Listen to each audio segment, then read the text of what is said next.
बेटी का बलिदान। सृष्टि मयंक से बहुत प्यार करती थी। वो उसके साथ अपने सुनहरे भविष्य के सपने देखती। लेकिन जब ये बात उसके माता पिता को पता चलती है, सृष्टि, तुम घर वापस आ जाओ, कोई जरूरी काम है। पर माँ, कल मेरा ऑफिस है, मुझे छुट्टियों के लिए अप्लाई करना होगा। नहीं, इतना वक्त नहीं है, बस तुम आ जाओ जल्दी से। सृष्टि घर आती है तो पहले से ही कुछ लोग घर में बैठे होते हैं। वो लोग सृष्टि को देखने आए होते हैं। उसी में एक लड़का भी होता है, साहिल। मुझे सृष्टि पसंद है, मैं शादी के लिए हाँ करता हूँ। लेकिन माँ, आप तो जानती है कि... अरे चुप, कुछ मत बोल। सभी सृष्टि को चुन्नी चढ़ाकर चले जाते हैं। माँ, मैं किसी और से प्यार करती हूँ। मयंक काफी पैसे वाले घर का लड़का है। आपको पता है, हमारे पूरे ऑफिस का मालिक भी वही है। माँ, वो मेरे बिना नहीं रह पाएगा। अरे पता है ना तेरी बब्बी मासी, उनकी बेटी की शादी अमेरिका में हुई। यहाँ हर किसी के घर में कोई ना कोई विदेश में है, तो तू भी बाहर ही जाएगी।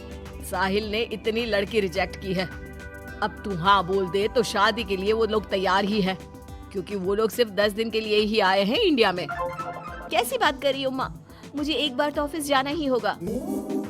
लेकिन वो लोग मानते ही नहीं और सृष्टि की शादी साहिल से हो जाती है। शादी के बाद सृष्टि मयंक के पास जाती है। सृष्टि, तुमने शादी भी कर ली और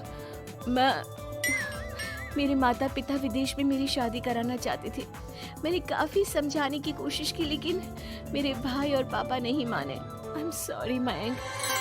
अरे तो मैं विदेश में कहीं शिफ्ट हो जाता यार, इतने सारे बिजनेस है मेरे। सृष्टि मयंक के सामने रोकर वहाँ से चली जाती है। लेकिन शादी के बाद जब वो विदेश साहिल के घर जाती है तो... देखो, ये एक कमरा है मेरा, मैं यहीं रहता हूँ, और ये एक सोफा कम बेड है। रात में मैं इसे बेड बना लेता हूँ और दिन में सोफा। और देखो, मैं ज्यादा कमाता नहीं हूँ, तो तुम्हें भी मेरी मदद करनी होगी फाइनेंशियली। सृष्टि हाँ में सर हिला देती है। अगले दिन साहिल के जाने के बाद वो माँ को फोन करती है। क्या है माँ, कहाँ शादी करवा दी?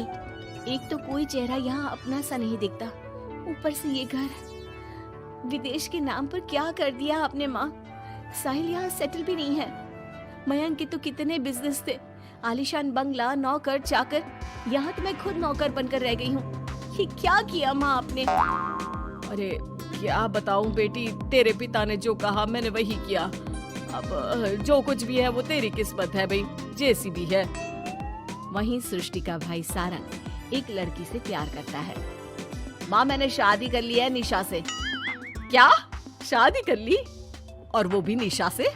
और उसके माँ बाप तो नहीं मान रहे थे ना? भाग्य की है माँ, अब वो अपने घर में और मैं अपने घर में। और कैसे बात कर रहा है? उसके पिता तो बड़े कमिश्नर हैं, उठाकर जेल में डाल देंगे तुझे। तभी तो किया है पापा। और ऐसे कैसे डाल देंगे जेल में? लड़की उनकी भी बालिग है। अरे पर बेटा, वो लड़की ठीक नहीं है। देखो, किसी लड़की के बारे में ये बात मत बोलो। तुम्हारा लड़का ठीक है क्या? काश मैंने सृष्टि की शादी भी उसकी पसंद से की होती, तो आज मुझे इतना रोना तो ना आता। अरे माँ, तुम उसकी बात पर मत आया करो ना। विदेश में है, जहाँ लोग जाने के लिए मरते हैं। हाँ, लेकिन छोड़ो और ये बताओ कि बहू को घर कैसे लाया जाए। सभी मिलजुल कर फैसला करते हैं कि वो लोग सारंग की बीवी यानी कि अपनी बहू के घर जाएंगे। सारंग, माँ और पिता वहाँ जाते हैं, जहाँ पर... बहन जी, अब तो बच्चों ने शादी कर ली है, तो आप लोगों का भी आशीर्वाद मिल जाता तो... पता चला हम लोगों को भी।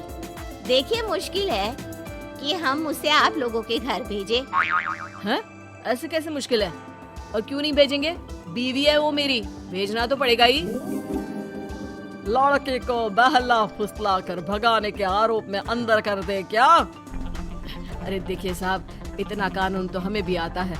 आपकी लड़की कोई नाबालिग नहीं है। तभी वहाँ निशा आ जाती है। रुकिए मम्मी पापा, सारंग में कोई कमी नहीं है। हम लोग इसे कोई बिजनेस खुलवा देंगे ना। देखो, एक बात बता देती हूँ, मुझे तुम्हारे घर नहीं जाना। अरे ऐसी कैसी बात कर रही हो? हम लोगों ने शादी की है, पति पत्नी है हम दोनों, और क्यों नहीं जाना? तो फिर शादी क्यों की? शादी इसलिए की क्योंकि तुम मुझे अच्छे लगे। लेकिन इतना बड़ा घर शान और शौकत छोड़कर तुम्हारे साथ आने के लिए मैं रेडी नहीं हूँ। एक तो तुम्हारा घर जिस मोहल्ले में है वो मोहल्ला बहुत खराब है, वहीं से शायद हमारी काम वाली भी आती है ना माँ? हाँ हाँ, इन्हीं लोगों के पीछे वाली गली से आती है कमला। देखो सारंग, पापा हम लोगों को आराम से पॉश कॉलोनी में फ्लैट दिला देंगे, काम भी शुरू करवा देंगे, तो तुम हम लोगों के साथ रहो। रही बात माँ पापा की तुम्हारे, तो रोका किसने है? साल में होली दिवाली मनाने हम जाया करेंगे ना उनके घर। सारंग अपने माँ पापा से कहता है, माँ मुझे निशा की बात ठीक लग रही है, वैसे भी आप लोगों के साथ तो पूरी लाइफ स्ट्रगल ही करता रहूंगा। अरे कैसी बात कर रहे हो सारंग, हम लोग यहाँ बहू लेने आए थे, बेटा देने नहीं। अब देखिए जो होना था वो तो हो गया, अब तो आप सारंग को यहीं छोड़ दीजिए और विदाई लीजिए। हाँ हाँ माँ, मैं अब यहीं रहूंगा, आप लोग जाओ, मैं अब उस मोहल्ले में नहीं आने वाला। सारंग के माता पिता वहाँ से चले जाते हैं। अब जब भी माँ सारंग को फोन करती तो या तो वो फोन काट देता या उठाता ही नहीं। एक बार सारंग के माता पिता काफी बीमार होते हैं कि तभी उन लोगों के पास सृष्टि का फोन आता है। कैसी हो माँ? तबीयत ठीक नहीं लग रही है। तुम्हें और पापा को कुछ हुआ है क्या? अरे बेटा 2 दिन हो गए हम लोग कमरे में बंद है, कोई डॉक्टर के पास ले जाने वाला तक नहीं है। हाँ माँ, मैंने सारंग को फोन किया था लेकिन उसने कहा। अरे वो तो बात तक नहीं करता, पैसे वाला हो गया है ना। रुको माँ, मैं कुछ करती हूँ, आप दोनों तैयार हो जाओ। थोड़ी ही देर में उन लोगों की डोरबेल बजती है। माँ दरवाजा खुलती है तो सामने एक हैंडसम सा लड़का लंबी कार लेकर खड़ा होता है। मयंक हो ना तुम बेटा? मयंक उन दोनों के पैर छूता है और डॉक्टर के पास ले जाता है। डॉक्टर, मैं आप लोगों को अंकल आंटी के घर का पता दे दूंगा, आप इन लोगों के घर हफ्ते में एक बार जाकर रूटीन चेकअप कराना। जी जी मयंक जी, जैसा आप कहें, आखिर ये अस्पताल आप ही का तो है। मयंक का रुतबा देखकर माँ बाप को अफसोस होता है कि क्यों उन लोगों ने विदेश के नाम पर बेटी को बाहर भेज दिया, लेकिन बेटी ने भी उनका मान रखा। चाहती तो निशा की तरह भागकर वो भी शादी कर सकती थी। क्या सोच रहे हैं आप लोग? चलिए मैं आप लोगों को घर छोड़ देता हूँ। और हाँ, मैं और सृष्टि आज भी अच्छे दोस्त हैं, तो आप लोगों को कोई भी समस्या हो तो फोन कर दीजिएगा।